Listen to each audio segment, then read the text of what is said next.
Furby, sit there and shut up.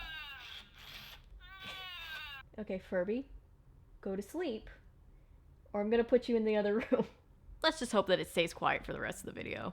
Hey guys, welcome back to my channel where I cover nostalgic, obscure, or otherwise strange content. Today we're covering the monstrosity that is...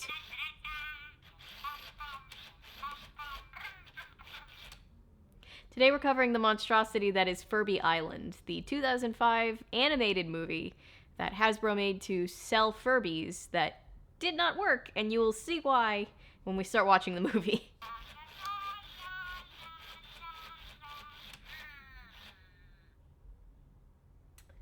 This Furby doesn't have a name, by the way, so if everybody can leave a name suggestion for him in the comments, I'll pick my favorite one. And if I pick the right one, and he likes his name, maybe he won't kill me in my sleep. I'm by no means the first person to cover this movie. I know Strange Aeons did about a year ago, which I'll link her video in the description below because you should definitely check it out. Her whole channel is great. She covered it because she has that really long Furby. That's fantastic. But I still wanted to cover it on my channel because I just feel like I have some stuff to add to the conversation, though this video is going to be much more chaotic than hers. But yeah, I just wanted to give my take on it here. Also, I watched this movie last night, and I will never unsee the things that I've seen, and I just need to vent to a camera about it, and then post it on the internet for other people to understand what I'm going through, so... Don't you dare call me boring, okay? Alright, since Furby's tired of hearing me talk, let's just get into the movie. So the movie opens with our main characters, Maddie and Ty. Maddie is clicking through a bunch of windows about various mythical creatures on her computer, while fangirling over this TV adventurer that has a very prominent chin. Until next time, make all your adventures adventures! Wow. Dr. Conquest is truly amazing. His name is Dr. Conquest, which automatically makes me not trust him. Not that quack again. Why don't you get some real friends and watch a real show? You know how kids talk? Dr. Conquest is going to try and find the legendary Tortoisard.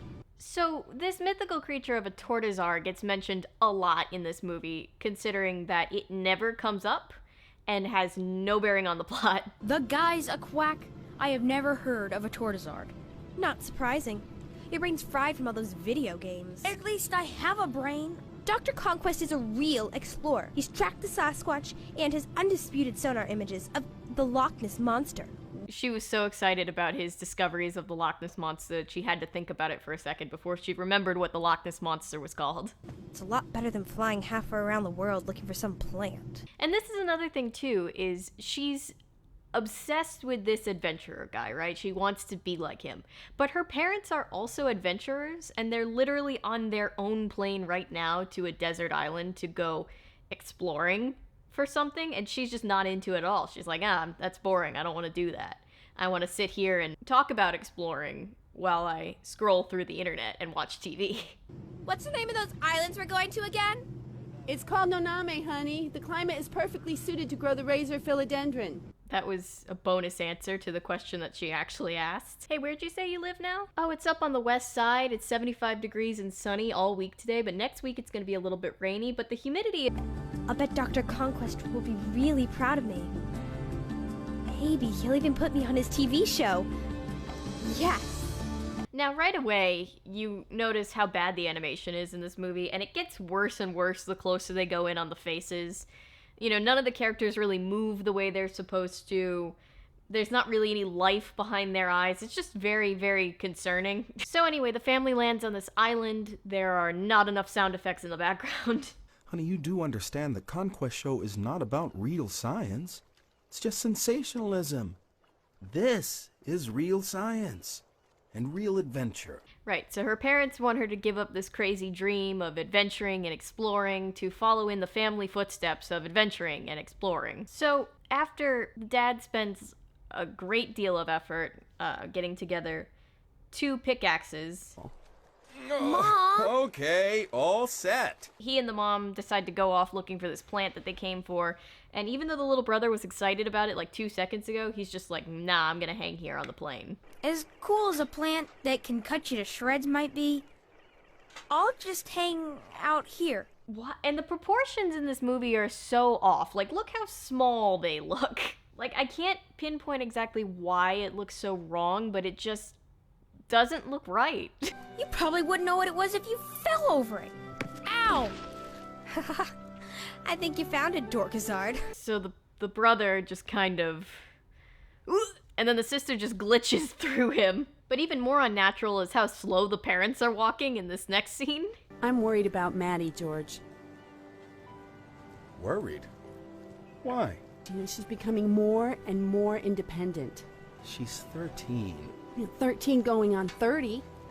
Don't worry, she'll grow out of it. I know she seems independent, like she's coming into her own and starting to grow up into a full adult human, but don't worry, it'll go away eventually. But then they just see this, like, golden idol thing just, like, very conspicuously protruding out of the sand, and so Maddie goes into the woods, naturally, because that's the next thing you do. Once you find a golden idol, you immediately walk into the desert woods.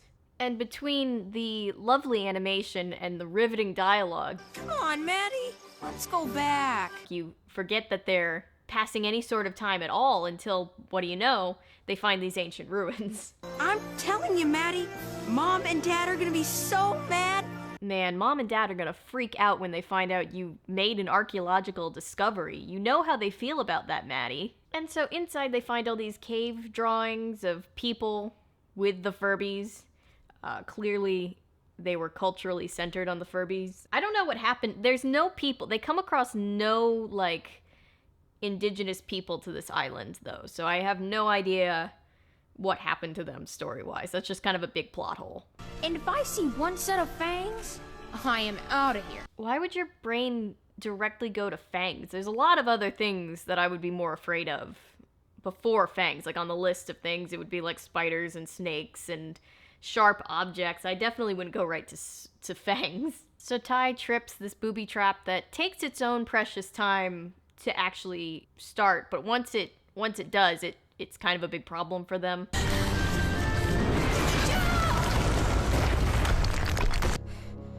Ty?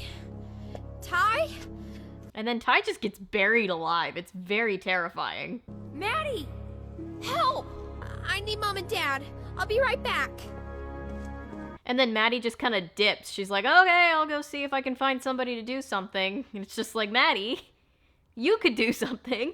Don't you dare leave me in here! Maddie? No! No! But then she gets herself super lost. Where are Mom and Dad? Where's the plane? Where's Ty? Mom told me to take care of Ty, but I had to explore. This time I got Ty in trouble. My little brother. Yes, and I'm sure wasting time sitting here on this stump is gonna help him, but no need to fear. Well, very much need to fear, because the Furbies are here.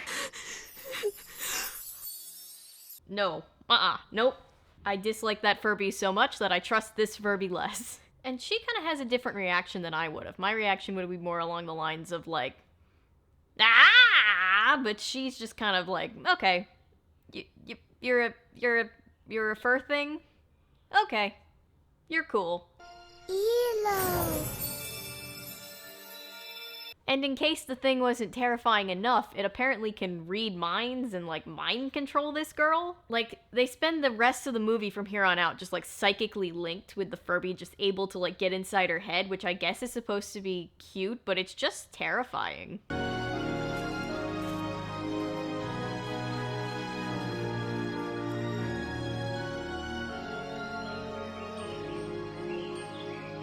No, Maddie, get out of there, you're surrounded! And all the while, she just kind of forgets that her brother is trapped under a bunch of rocks and needs immediate medical attention. Until the Furbies remind her, and she's just like, oh yeah, a brother, I have one of those. And so the Furbies magically lead her back to where Ty is, but he's just chilling. He just got out somehow. I don't know how he got out, but he's fine. What? You stay away from me. You hear me? Stay away! Ty, they won't hurt you. Yeah, Ty, you dumb idiot. Why would you think that some species of animal that has mind control powers, why would you think that they would possibly hurt you?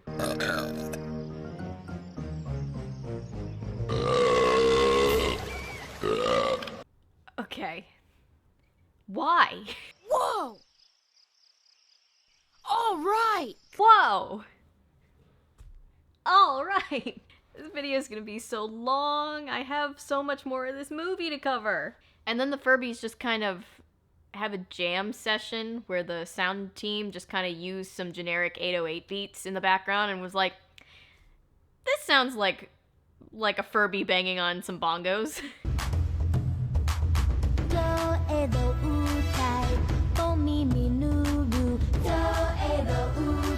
That is such a necessary scene. I can totally see why it's in there. Also, if I took a shot every time they reused a piece of footage very blatantly, I'd be dead. I'd just die right here on camera. So they go back to the plane, but not before kidnapping like a dozen of these things.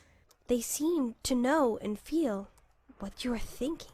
It's magical and amazing. Not only is it magical, but also, it's amazing. I wish I knew what you are so I could tell Dr. Conquest. He's going to think I'm crazy. Furby. Furby? Are you a Furby? Furby. So I'm gonna quote my brother, who watched this movie with me last night, and point out that that's not how naming things works. You know, that's like if the first person to ever see a cow was just like, hey, I wonder what we should call this thing, and the cow was like, moo, and they were just like, I think that's called a moo, because it told me just now. Oh, Nathan, how could you do this to me? That wasn't the appropriate response to whatever they were watching. The character's just like getting her heart broken right in front of you, and you're just laughing about it. They're learning from watching TV. That's a little scary. So she finds that scary, but not the mind control. Got it. I can't marry you, Rebecca. I have 6 wives already. What are they watching? You can win $1 million if you can guess the number of clams in the Indian Ocean. I don't know how many clams are in the Indian Ocean. Do you know how many clams are in the Indian Ocean? We should get you guys back home. Your mother will be worried about you. Don't send me away. I'll cut up all my credit cards. Okay. So Maddie goes to take the Furbies back home before her parents get back, even though she specifically said she wanted to bring them back to show her parents. But then the parents come back anyway. Whoa! Oh, this thing is squirrely! And the parents are preoccupied with getting this plant into the plane. You're gonna bring this in here? Yes, it's fantastic, isn't it? I don't know why you had to bring back this big of a specimen, George.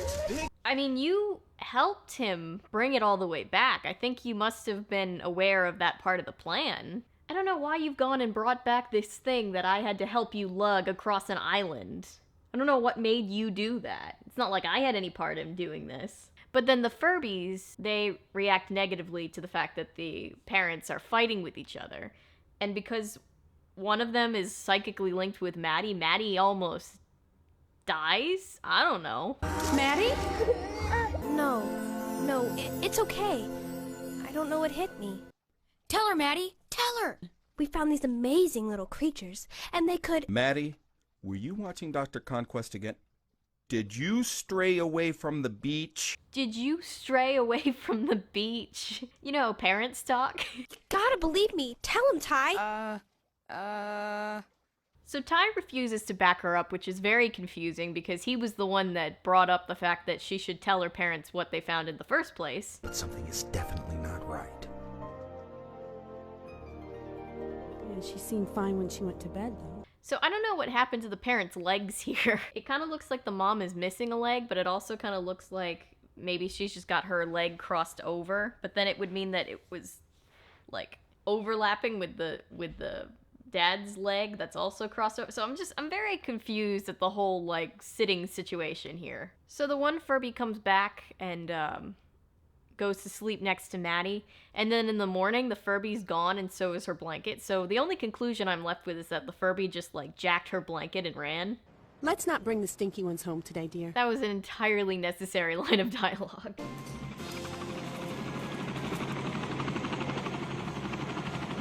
I wonder what that was. So in a very subtle bit of foreshadowing, Maddie just hears like this gigantic chopper above her head, and she's just like,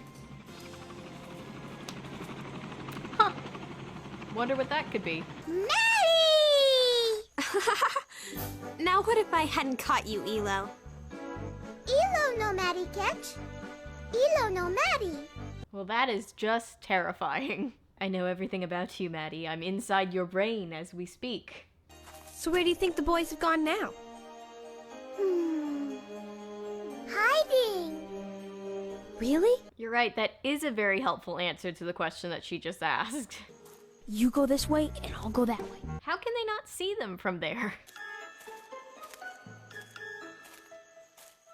Ah! Don't do that! Gotcha! Haha, it's just a prank, bro. Ehi? Let's go find him. Which way did he go? He went that way. Ty sounds very sure of himself, and I definitely would listen to his sense of direction in the middle of a jungle. So it should surprise absolutely no one that that giant helicopter sound was Dr. Conquest landing in the jungle. And it should surprise everybody even less that he turns out to be the big bad guy. I've seen some obvious times when movies gave us characters that were supposed to be like somebody's big hero but then turned out to be the bad guy. But I've never seen it happen with such a quick turnaround as in this movie. Oh, I am indeed the infamous Dr. Reginald Conquest. If anybody is from Australia, can you tell me how annoyed you are by that accent? On a scale of 1 to the Outback Steakhouse spokesperson, how fake is that accent actually? Because it sounds pretty bad to me. You're my hero. Well, if you really have found the mythical mind-reading, man-eating Furby, then it's you who are the hero here. Man-eating Furby? That's probably not good. Oh! No, no, no. No. And the Furby's like, shut the hell up. Don't tell this guy anything. Dr. Conquest, the Furbies are truly amazing. Lead me to this Furby paradise. Dr. Conquest, I think there's been a mistake. You know, that thing I thought was a Furby. It wasn't. Very smooth. You know that thing that I just told you about like 2 seconds ago and elaborated on in great detail? We don't have any of those around here. Nope. Not one single Furby is here, even though I just told you that I had seen a whole colony of them. You see? I already got me one. Why did you have to ask her all those questions if you already had a Furby? Maddie sure does know how to break up a party. Nice meeting you. Love your accent. Bye. Have a little bit more urgency, Ty. This is an emergency situation. So they take off running into the woods, and they're gonna go back to the Furby colony to warn them. But then Ty's like, isn't this just gonna lead them right to the Furby colony? And Maddie's just like, yeah, I guess you're right. Now what? So they just go running off in a different direction. Maybe they're lost, boss. No, they're not lost, you idiot. Good God, don't hit. Those kids were headed this way, and then all of a sudden, they went that way. Is Dr. Conquest like part bloodhound? How does he know all of this? I know those little buggers are around here somewhere. Nice rendering of those flowers. They look very real. I mean, I know that all the animation in this movie is terrible, but like, they're not even 3D. I am gonna find you, and I am gonna be rich, rich and famous. But you're already famous, dude. You already have your own TV show. Did you forget? Okay, now this is a good example of what I mean by like reusing footage and audio and stuff. Listen to this audio. Janelle, little beastie's gonna make me rich. And now listen to this audio. Janelle, little beastie's gonna make me rich. It's the same audio. Hi, run! Find Mom and Dad! Okay! Oh my God, Ty, you had the one job. So that little girl's body weight was enough to knock over 2 fully grown men. I don't think so. So these 3 guys all tackle this one Furby to the ground, and then Maddie gets caught up in like a cage trap thing. So things are not looking good. Maddie can. Maddie can. Maddie can. Nope, don't like that. Gonna be hearing that in my nightmares tonight. I don't care for that. The razor philodendron. That's the plant that Mom and Dad... You could get out of the cage the whole time? What are you doing, Maddie? So she hatches an escape plan by swinging the cage to then drop out of the bottom of the cage. I don't know. So she goes to rescue all the Furbies. Ty shows up. I don't know where he was this whole time. I have a feeling that the animators just didn't want to animate him, so they were just like, nah, he's off in the jungle somewhere. What? No! You can't do this! No! You can't do this! They take off with the Furbies, and Dr. Conquest just starts constantly bitching about it. Hold it, kid! Whoa! Take that, turkey! Roasted, man. We got him. So while Ty is left to fend for himself and like literally every Furby except for one, Maddie runs away with the other one Furby into the ruins. And then Conquest corners her, but it's not really that big of a deal for her. She kind of just steps on a thingy and he just whoa into the ground. I don't know. Help me! Help! No. That was a lot of noise considering he just fell like 6 feet? I don't know. You promise to leave the Furbies alone? Yeah, of course. I wouldn't hurt the wee beasties again, I promise. Very trustworthy, I believe you, sir. So they get back to the family plane, the parents call the police, and Maddie sets out to cancel Dr. Conquest. Conquest is not the person we thought he was. And all the Furbies are happy, healthy, and they just take them all home. They just take them from their island, where I'm sure it wasn't important that it was their natural habitat, and they probably are better off there than in captivity, but you know, I'm so tired. I'm not gonna split hairs at this point. Yay, we saved the Furbies. You know they aren't going to be able to hold Conquest for long. I know. That means he'll be coming back for the Furbies. I know. That means our family just grew by 100 or so. So you're telling me this deranged madman is probably gonna hunt down our entire family, our children included, because of these weird little Furby things? Doesn't seem like a problem to me. Let's take them all home. And that's the end of Furby Island. Yay! I can't help but feel like they were trying to lead into a sequel with that little bit at the end, which I do not believe there was a sequel. Please God, don't let there be a sequel. But fun fact about this movie, it's only 44 minutes long and it's on YouTube right now. I guess that was 2 fun facts about the movie. You've got 2 fun facts about the movie. You can go watch the movie right now. I'm gonna link it in the comments below. But that's it for this video, guys. I hope you liked it. Thank you for watching, liking, commenting, subscribing, sharing. I appreciate you guys so much. All of your support means so much to me, so genuinely thank you. It means a lot. If you're new here and you're a fan of nonsense, maybe consider sticking around because I post nonsense all the time. Have a great day, guys. Stay safe. And remember, my name is Avery. I'm a YouTuber if you say so, because thanks to you guys, this is technically a YouTube channel. Bye!